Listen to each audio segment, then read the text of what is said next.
Prickly heat, also called miliaria or heat rash, is a very common skin condition that develops when sweat becomes trapped under the skin.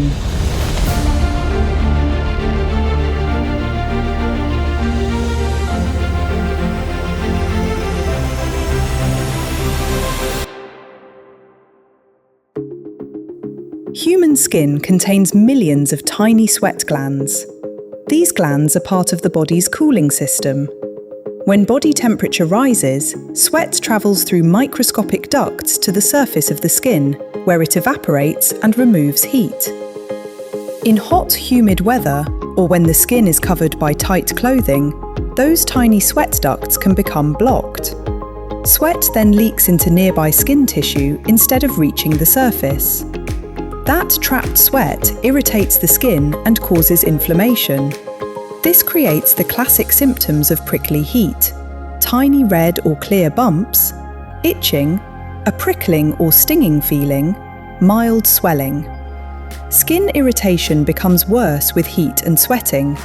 The condition is especially common in babies because their sweat ducts are still developing, athletes, people working in hot environments, people wearing heavy or non-breathable clothing, individuals living in tropical climates. Many people think prickly heat is caused by poor hygiene. That is not true. In reality, even very clean skin can develop miliaria if heat, humidity, friction, and sweating overwhelm the skin's cooling system. There are several forms of miliaria. Miliaria crystallina is the mildest form. It causes tiny clear blisters near the surface of the skin. Miliaria rubra is the most common type. This is the classic prickly heat rash that causes red bumps and itching. A deeper form called miliaria profunda is less common and usually appears after repeated episodes of heat rash.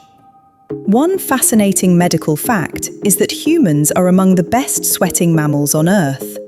Humans have between 2 and 4 million sweat glands. Sweating helped early humans survive extreme heat during long-distance hunting and movement under the sun. But this incredible cooling system works best when sweat can evaporate freely. Humidity changes everything. When the air is already full of moisture, sweat evaporates more slowly. The body keeps producing more sweat, increasing pressure inside sweat ducts. This raises the chance of blockage and inflammation. That is why prickly heat is much more common during heat waves and tropical summers. The first and most effective step in helping prickly heat heal is reducing heat exposure. This sounds simple, but medically, it directly targets the cause of the condition. The skin needs a cooler, drier environment so trapped sweat can stop building up. Cooling the skin naturally often helps the rash improve within a few days. Simple natural cooling methods include staying in shaded or cool environments, using fans for airflow, taking cool showers, wearing loose cotton clothing, sleeping in a cooler room, avoiding excessive physical exertion during peak heat. Cotton and linen fabrics are especially helpful because they allow airflow and absorb moisture. Synthetic fabrics can trap heat and sweat against the skin. Interestingly, certain traditional desert cultures wore loose, flowing garments for exactly this reason. Loose fabric creates tiny air currents around the body, improving cooling. Another important factor is friction. Areas where skin rubs together are more likely to develop blocked sweat ducts. This is why heat rash often appears under the breasts, around the groin, on the neck, under tight waistbands, in elbow and knee folds. Reducing friction helps the skin recover. Natural breathable fabrics and keeping the skin dry can make a major difference. Cool water is one of the simplest and safest natural tools for relief. Cool showers lower skin temperature and reduce sweating. Cold compresses can calm inflammation and reduce itching. The temperature does not need to be freezing. Very cold temperatures can sometimes irritate sensitive skin further. Gentle cooling works best. One medically interesting fact is that itching from heat rash partly involves nerve endings reacting to inflammation and sweat leakage inside the skin. Cooling the skin helps slow these inflammatory signals. Hydration also matters. The body loses water and electrolytes through sweat. Proper hydration helps the body regulate temperature more efficiently. Water-rich foods can support hydration naturally. Examples include cucumber, watermelon, strawberries, lettuce, celery, tomatoes. These foods contain large amounts of water as well as vitamins and minerals. Watermelon is especially interesting because it contains more than 90% water. Cucumber also has a natural cooling effect because of its high water content. Electrolytes are minerals that help control fluid balance and nerve function. Sweating causes loss of sodium, potassium, and magnesium. Natural foods rich in these minerals include bananas, coconut water, leafy greens, avocados, oranges. Coconut water naturally contains potassium and small amounts of sodium, which is why many people use it for hydration in hot climates.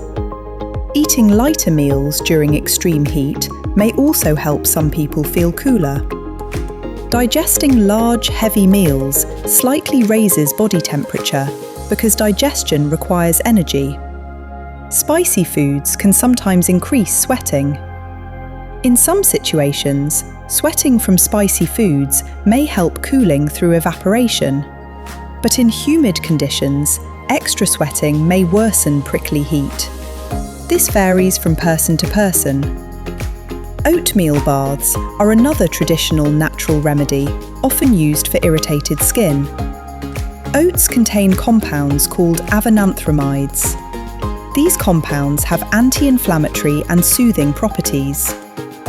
Finely ground oatmeal mixed into cool bath water may help reduce irritation and itching for some people. Aloe vera gel is widely used because it provides a cooling sensation and contains compounds that may help calm irritated skin. Pure aloe vera gel, without heavy perfumes or alcohol, is generally less irritating than heavily fragranced products. However, even natural products can occasionally irritate sensitive skin. Patch testing a small area first is always wise. One common mistake is applying thick, oily creams in hot weather. Heavy occlusive products can trap additional heat and sweat. This may worsen blocked sweat ducts. That is why lighter, breathable skincare is often preferred during heat waves. Another interesting medical fact is that babies are especially vulnerable to prickly heat because their sweat ducts are immature. Babies also have a harder time regulating body temperature. This is why overheating infants with too many blankets or layers can quickly trigger heat rash. Keeping infants comfortably cool is extremely important. Sleep environment matters too. Night sweating can continuously irritate the skin. Using breathable bedding, lighter blankets, and cooler room temperatures can help reduce repeated sweating during sleep. Exercise can temporarily worsen prickly heat because sweating increases dramatically. If someone develops active heat rash, reducing intense physical activity for a few days may help the skin recover faster. Athletes often notice improvement when they switch to loose moisture-wicking clothing and train during cooler morning or evening hours. The body has two main types of sweat glands. Eccrine glands mainly help cool the body. Apocrine glands, found in areas like the armpits, are more connected to emotional stress. Stress-induced sweating may contribute to irritation in some individuals. One reason people search for natural approaches is because many mild cases of prickly heat improve when the underlying heat and sweat conditions are corrected. Addressing the root cause means reducing overheating, improving airflow around the skin, preventing excessive sweating, supporting hydration, avoiding skin irritation. These measures directly target the environment that allows sweat ducts to become blocked. It is important to stay factual and realistic. Natural supportive measures can help many mild cases improve, but severe or infected rashes may still require medical evaluation. Warning signs include fever, pus, severe pain, extensive swelling, signs of infection, rash that does not improve. In those situations, professional medical care is important. Another fascinating fact is that humans acclimatize to heat over time. When people gradually adapt to hotter climates, the body becomes more efficient at cooling itself. Sweat starts earlier, becomes more diluted, and temperature regulation improves. This adaptation may reduce stress on sweat ducts during heat exposure. That is one reason sudden heat waves often trigger more cases of prickly heat than climates where people are consistently adapted to warmth. The skin itself is an extraordinary organ. It is the body's largest organ and acts as a temperature regulator, a protective barrier, a sensory organ, part of the immune system. When sweat ducts become blocked, it is a reminder that the skin's cooling system is under strain. In many mild cases, the most effective strategy is often surprisingly simple. Cool the skin. Reduce trapped sweat. Allow airflow. Stay hydrated. Wear breathable clothing. Avoid overheating. These approaches focus on reducing the conditions that trigger the rash in the first place. And because prickly heat is closely linked to heat, sweat retention, and skin irritation, removing those triggers often allows the skin to heal naturally over time.